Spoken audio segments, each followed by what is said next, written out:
Hi hello നമസ്കാരം dear friends. എൻ്റെ channel ആദ്യമായിട്ടാണ് നിങ്ങൾ കാണുന്നതെങ്കിൽ സബ്സ്ക്രൈബ് ചെയ്യാൻ മറക്കരുത്, കൂട്ടത്തിൽ ഷെയർ ചെയ്യാനും മറക്കരുത്. നിങ്ങൾക്ക് ഈ വീഡിയോ ഇഷ്ടമാകുന്നു എന്ന് ഞാൻ വിശ്വസിക്കുന്നു. അതേപോലെ നിങ്ങൾക്ക് ഇഷ്ടപ്പെടുകയാണെങ്കിൽ മറ്റുള്ള കൂട്ടുകാർക്കും ഇത് ഒന്ന് കാണിച്ചു കൊടുക്കുക, ഷെയർ ചെയ്ത് കൊടുക്കുക, ഒന്ന് സബ്സ്ക്രൈബ് ചെയ്യാൻ പറയുക. ഞാൻ കഴിഞ്ഞ ദിവസം നിങ്ങളോട് പറഞ്ഞിരുന്നു, ഞാൻ എൻ്റെ പുതിയ ഒരു വീഡിയോ പ്രോഗ്രാമായിട്ട് നിങ്ങളുടെ മുന്നിലോട്ട് വേറൊരു രൂപത്തിൽ കടന്നു വരികയാണ്. കാരണം ഇതാണ്, ഇപ്പോൾ നിങ്ങൾക്ക് എല്ലാവർക്കും അറിയാം, ഒരുപാട് ആക്സിഡൻസുകൾ നമ്മുടെ മുമ്പിൽ നടക്കും. നമ്മളെല്ലാവരും തന്നെ റോഡിൽ സഞ്ചരിക്കുന്നവരാണ് അല്ലേ? ഇപ്പോൾ ചിലപ്പോൾ കടയിൽ പോകുന്നവരാകാം, സ്കൂളിൽ കൊണ്ടേ ആക്കാൻ പോകുന്നവരാകാം, സ്കൂളിൽ പോകുന്ന കുട്ടികളുണ്ട്, ഒരുപാട് പേരുണ്ട്.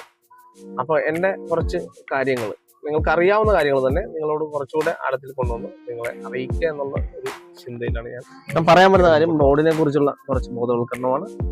എൻ്റെ അഭിപ്രായത്തിൽ കുറച്ച് കാര്യങ്ങൾ ഞാൻ നിങ്ങളെ പറഞ്ഞ് ബോധവൽക്കരിക്കും. അപ്പോൾ ഈ കാര്യങ്ങളെല്ലാം നിങ്ങൾക്ക് അറിയാവുന്നത് തന്നെ ആയിരിക്കാം, നിങ്ങൾ അതൊന്നും കാര്യമാക്കണ്ട.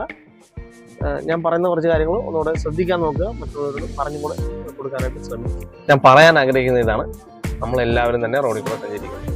അപ്പോൾ റോഡിൽ സഞ്ചരിക്കുമ്പോൾ റോഡിൻ്റെ വലതുവശം ചേർന്ന് നടക്കാനായിട്ട് കുട്ടികളെ പഠിപ്പിക്കുക, മുതിർന്നവരെയും അറിയാവുന്ന പോലെ പറഞ്ഞ് മനസ്സിലാക്കി കൊടുക്കുക. കാരണം എന്താണെന്നുള്ളത് നിങ്ങൾക്ക് അറിയാൻ പറ്റും. ഇപ്പം നമ്മുടെ മുമ്പിൽ കൂടെ വരുന്നൊരു വാഹനം നമുക്ക് കാണാം. നടന്നു പോകുമ്പോൾ റോങ് സൈഡിൽ കൂടെയാണ് നമ്മൾ നടക്കുന്നതെങ്കിൽ പുറകിൽ നിന്ന് വരുന്ന വാഹനം ഒരിക്കലും കാണാൻ പറ്റില്ല. അവിടെ ഡ്രൈവർ സൈഡ് റൈറ്റ് സൈഡിലായിരിക്കും. ചിലപ്പോൾ ക്ലിയർ ആകത്തില്ല, സൈഡ് ക്ലിയർ ആകത്തില്ല. അപ്പോൾ ചിലപ്പോൾ ആക്സിഡൻറ്റ്സ് ആകാൻ സാധ്യതയുണ്ട്. ചിലപ്പോൾ ചിലർ അതേപോലെ കുട്ടികളെ നടന്നു പോകുമ്പോൾ വലതുവശം കൂടെ വലത്ത് കയ്യിൽ പിടിച്ചിട്ട് നടന്നു പോകുന്നത് കാണാം. അത് നിങ്ങൾ പരമാവധി ഒഴിവാക്കുക. കുഞ്ഞുങ്ങളാണ്, അവർ റോഡിലോട്ടൊക്കെ പെട്ടെന്ന് എടുത്ത് ചാടാനായിട്ട് സാധ്യത കൂടുതലാണ്.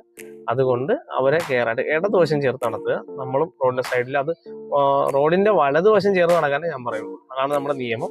അപ്പോൾ എല്ലാവരും എവിടെ പോയാലും റോഡിന്റെ വലതുവശം ചേർന്ന് പോകാനായിട്ട് ശ്രമിക്കുക.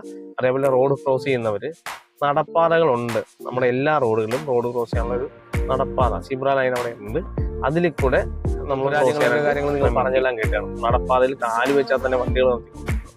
ഇപ്പോൾ നമ്മുടെ ഇവിടെ വരുന്ന വണ്ടികളുടെ വേഗത അനുസരിച്ച് നോക്കിയിട്ട് വേണം നമ്മൾ കാലെടുത്ത് വെക്കാൻ. ഇപ്പോൾ വരുന്ന വണ്ടിയുടെ, ഇപ്പോൾ നടപ്പാതയിൽ പോകുന്ന സേഫ്റ്റി ആണെന്ന് പറഞ്ഞിട്ട് വരുന്ന വണ്ടിയുടെ സ്പീഡ് നോക്കാതെ എടുത്ത് ചാടരുത്, അപകടം ഉണ്ടാകാൻ സാധ്യത കൂടുതലാണ്. ചിലപ്പോൾ ആ വണ്ടി ഇടിക്കണമെന്നില്ല, അത് ചിലപ്പോൾ സഡനായിട്ട് ബ്രേക്ക് ചെയ്യുമ്പോൾ പുറകെ വരുന്നൊരു വണ്ടി ഇടിച്ചു കയറാനും ആ വണ്ടി ചിലപ്പോൾ നമ്മളൊന്ന് ഇടിക്കാനൊക്കെ സാധ്യത കൂടുതലായതുകൊണ്ടാണ് ഞാൻ ഈ കാര്യം പറയുന്നത്.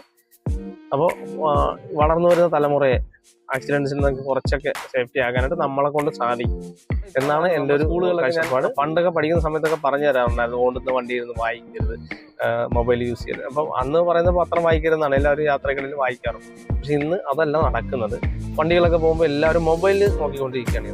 അത് നമ്മുടെ കണ്ണിനും പ്രശ്നമാണ്. ചിലപ്പോൾ കണ്ണ് എന്താ പറയുക, അതിൻ്റെ കോൺസെൻട്രേഷൻ പോയിട്ട് ചിലപ്പോൾ നമുക്ക് തലവേദനയാകും, ചിലപ്പോൾ വോമിറ്റിങ് വരാറുണ്ട്. അപ്പം അതുകൊണ്ട് പേപ്പർ വായിക്കുന്നതും മൊബൈൽ നോക്കുന്നതൊക്കെ വണ്ടിയിൽ യാത്ര ചെയ്യുമ്പോൾ ഒഴിവാക്കാനായിട്ട് നോക്കും. അപ്പോൾ ഞാൻ പറഞ്ഞു വരുന്ന കാര്യം നിങ്ങൾക്ക് ഏകദേശം മനസ്സിലാക്കാണെന്ന് വിചാരിക്കുന്നു. റോഡിൻ്റെ വലതുവശം ചേർന്ന് നടക്കാൻ കുട്ടികളെ പഠിപ്പിക്കുക. അതേപോലെ ആരെങ്കിലും കൂട്ടുകാരൊക്കെ പോകുന്ന കണ്ടാൽ വലതുവശം ചേർന്ന് പോകാനായിട്ട് നേരത്തെ തന്നെ 2-3 പ്രാവശ്യം പറഞ്ഞാൽ ചിലപ്പോൾ അവർക്ക് തന്നെ മനസ്സിലാവും. എൻ്റെ മക്കളോടൊക്കെ എങ്ങനെ പറഞ്ഞാണ് മുമ്പോട്ട് കൊണ്ടുപോകുന്നത്, അവരിപ്പോൾ അത് ക്ലിയറായിട്ട് ചെയ്യാറുമുണ്ട്. അതിലെനിക്ക് സന്തോഷമുണ്ട്. വെച്ചാൽ നമ്മുടെ ഓപ്പോസിറ്റ് വരുന്ന വാഹനം എപ്പോഴും നമുക്ക് കാണാൻ പറ്റും. ആ സമയത്ത് നമുക്ക് മാറി നിൽക്കാനോ അല്ലെങ്കിൽ ഒതുങ്ങി പോകാനോ എന്തെങ്കിലുമൊക്കെ പറ്റുന്ന ഒരു സാഹചര്യം ഉണ്ടാവും. അതുകൊണ്ടാണ് ഞാൻ പറയുന്നത്, ദയവ് ചെയ്ത്. ഞാൻ പഠിക്കുന്ന സമയത്ത് ഏകദേശം 10ാം ക്ലാസ് എന്ന് പറയുമ്പോൾ ഒരു 99-2000 സമയമൊക്കെയാണ്. ആ സമയത്തൊക്കെ എനിക്ക് തോന്നുന്നു ഇതൊക്കെ സ്കൂളുകളിൽ പഠിപ്പിക്കുന്നുണ്ടായിരുന്നു. പക്ഷെ ഇപ്പോൾ അധികം സ്കൂളിൽ ഇത് പറഞ്ഞൊന്നും ഞാൻ കേൾക്കുന്നില്ല. അത് നമ്മളെല്ലാവരും തന്നെ മറ്റുള്ളവരോടൊക്കെ ഒന്ന് പറഞ്ഞു കൊടുക്കുക. ഇപ്പോൾ കേൾക്കാത്ത കാര്യം അല്ലെങ്കിൽ മറ്റുള്ളവർ ഇതൊന്ന് കാണുമ്പോൾ നിങ്ങൾക്കാണെങ്കിലും തോന്നുന്നല്ലോ, ശരിയാണെന്ന് തോന്നിയാൽ അത് കുട്ടികളോട് കൂടെ പറഞ്ഞു കൊടുക്കുക.